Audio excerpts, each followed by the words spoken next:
एक उड़ान, एक प्रेस कॉन्फ्रेंस और 3 घंटे बाद पूरा मध्य पूर्व हिल गया। 27 फरवरी 2026 डोनाल्ड ट्रंप ने एयरफोर्स वन में बैठे बैठे आदेश दिया, ऑपरेशन एपिक फ्यूरी। लक्ष्य ईरान के शीर्ष नेतृत्व, जिसमें शामिल थे supreme leader Ayatollah Ali Khamenei. लेकिन इस कदम के पीछे थी महीनों की खुफिया तैयारी और अंतर्राष्ट्रीय साझेदारी। शुरुआत हुई 27 फरवरी के दोपहर 12:25 पर। व्हाइट हाउस से निकलते वक्त ट्रंप ने पत्रकारों से कहा कि ईरान के साथ परमाणु बातचीत सही दिशा में नहीं जा रही है। जब उनसे पूछा गया क्या सैन्य कार्रवाई का फैसला हो चुका है, उन्होंने जवाब दिया अभी नहीं। लेकिन सिर्फ 3 घंटे बाद, जी हां, सिर्फ 3 घंटे बाद एयरफोर्स वन टेक्सास की ओर उड़ रहा था और 3:38 पर आदेश जारी हुआ, ऑपरेशन एपिक फ्यूरी अप्रूव्ड। इसके साथ ही अमेरिकी सेना हरकत में आ गई। एयर डिफेंस सिस्टम सक्रिय हुए, फाइटर जेट्स तैयार किए गए, मिसाइलें लोड हुई और 2 विशाल aircraft carrier USS Abraham Lincoln और यूएसएस गेराल्ड आर फोर्ड हमले की पोजीशन में पहुंच गए।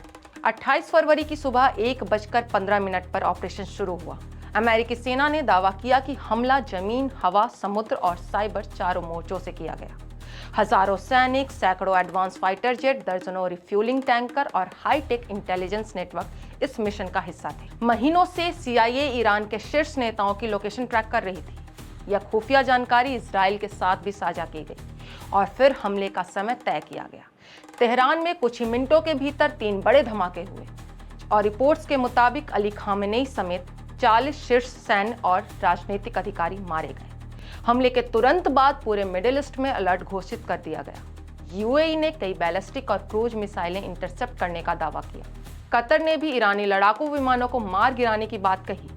सबसे बड़ा असर पड़ा तेल बाजार पर। स्ट्रेट ऑफ हॉर्मुज के पास तनाव बढ़ते ही तेल की कीमतें उछल गईं और वैश्विक बाजारों में गिरावट शुरू हो गई।